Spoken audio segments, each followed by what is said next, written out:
जय श्री कृष्ण जय श्री राम। श्रीमद् भागवतम के दसम स्कंद में आपका स्वागत है। हम अपनी कथा आगे बढ़ाते हैं।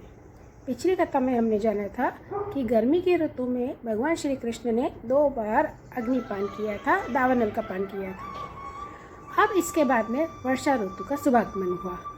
कहते हैं आकाश में नीले नीले घने घने बादल घिर आए, बिजली कौंधने लगी, बार बार बादलों में गड़गड़ाहट सुनाई देने लगी और चंद्रमा, सूर्य, तारे ये सब ढक गए। और आकाश तो जैसे कि ब्रह्म स्वरूप होने पर भी गुणों से ढक जाने पर व्यक्ति कैसा होता है वैसा आकाश होने लगा। मतलब कि कोई व्यक्ति हो जिसमें ब्रह्म स्वरूप गुण हो, लेकिन वो गुण ढक जाने पर वह व्यक्ति कैसा दिखता है, वैसे ही सूर्य, चंद्र और तारे जो हैं ये आकाश के ब्रह्म रूप हैं। तो इन ब्रह्म रूपों को तो ये सब ब्रह्म रूप ढक गए क्योंकि चारों ओर काले काले बादल आ गए। कहते हैं कि सूर्य ने राजा की तरह पृथ्वी से 8 महीने तक जल ग्रहण किया था। तो अब समय आया है कि उस जल को वापस लौटा देने का। तो उन्होंने अपनी किरणों से यह जल लिया था, तो अब समय आ गया है कि सूर्यदेव वह जल वापस लौटा दे। जैसे कि कोई दयालु राजा हो, वो देखता है कि मेरी प्रजा बहुत ही पीड़ित हो रही है, तो वह अपना सब कुछ न्यौछावर कर देता है।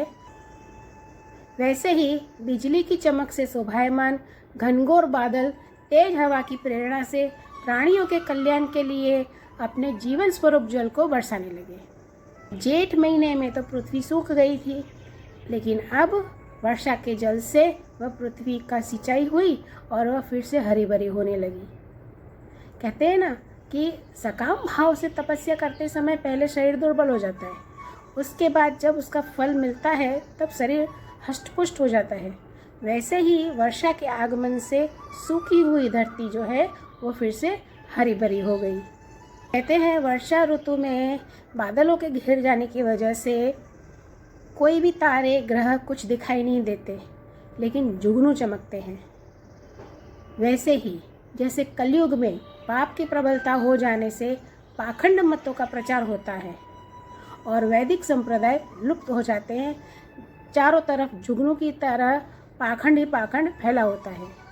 जो पहले मेंढक चुप रहा करते थे, वह बादलों की गर्जना से और बारिश आने की वजह से वे भी टर्राने लगे, टाएं टाएं करने लगे और सारे पशु पक्षी शांत हो जाते हैं, लेकिन एक मेंढक हैं जो चिल्लाते रहते हैं। पृथ्वी पर कहीं कहीं हरी हरी घास की हरियाली थी, तो कहीं कहीं सफ़ेद मशरूम जो होते हैं, जिनको हिंदी में कुकुरमुत्ते बोलते हैं, वे उग आए थे।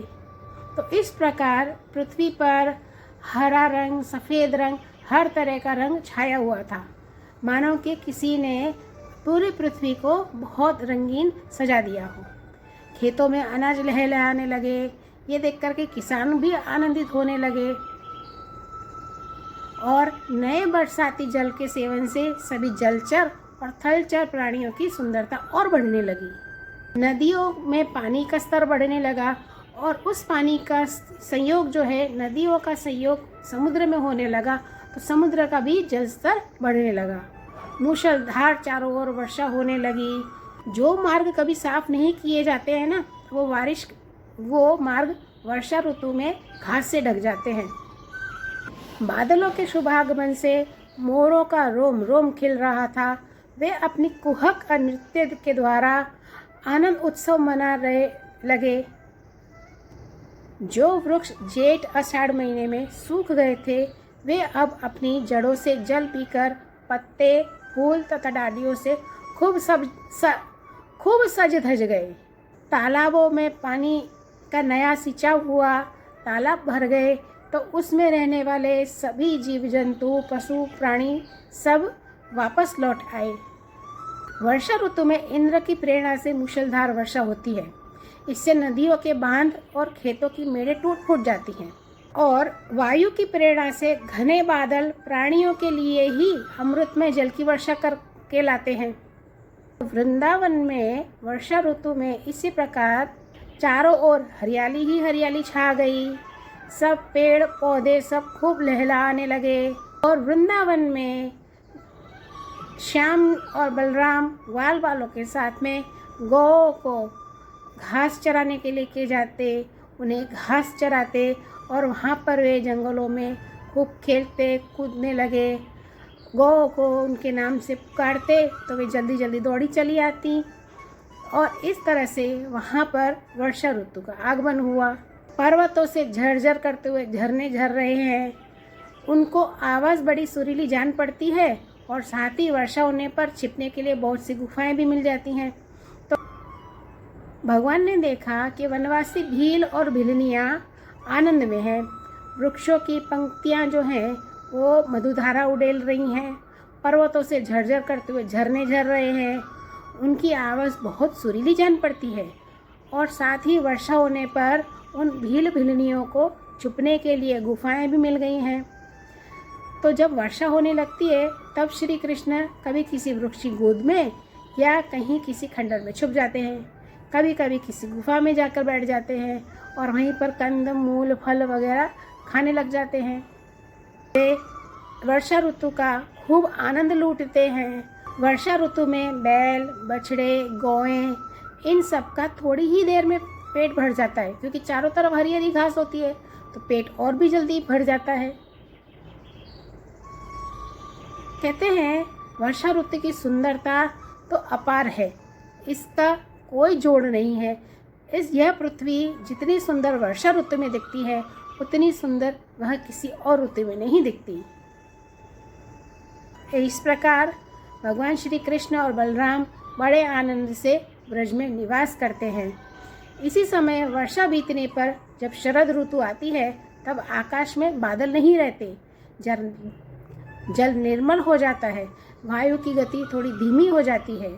बादल अपने सर्वस्व जल का दान करके उज्जवल कांति से सुशोभित होने लगते हैं और फिर शरद ऋतु का आगमन होता है। पृथ्वी धीरे धीरे अपना कीचड़ छोड़ने लगती है और घास पात जो है वे सब भी धीरे धीरे चले जाने लगते हैं। जो वर्षा ऋतु में जो जो घास उगती है वह फिर शरद ऋतु आने पर वह चली जाती है। वैसे ही वर्षा ऋतु में जो मेंढक आते हैं वे शरद ऋतु आने पर वे भी चले जाते हैं। कहते हैं शरद ऋतु में दिन के समय तो बड़ी कड़ी धूप होती है, लोगों को बहुत कष्ट होता है, लेकिन रात में चंद्रमा के आने पर सभी का ये संताप दूर हो जाता है। तो जैसे भगवान श्री कृष्ण गोपियों के दुख को नष्ट करते हैं, वैसे ही रात का चंद्रमा दिन के संताप को नष्ट कर देता है। और शरद ऋतु रात के समय मेघों से रहित निर्मल आकाश तारों की ज्योति से जगमगाने लगती है। शरद ऋतु में वृक्षों में फूल लद जाते हैं, सुंदर ठंडी वायु बहने लगती है। अधिक ठंडी नहीं, अधिक गर्मी नहीं, बहुत ही अच्छा माहौल, बहुत ही सुंदर वातावरण।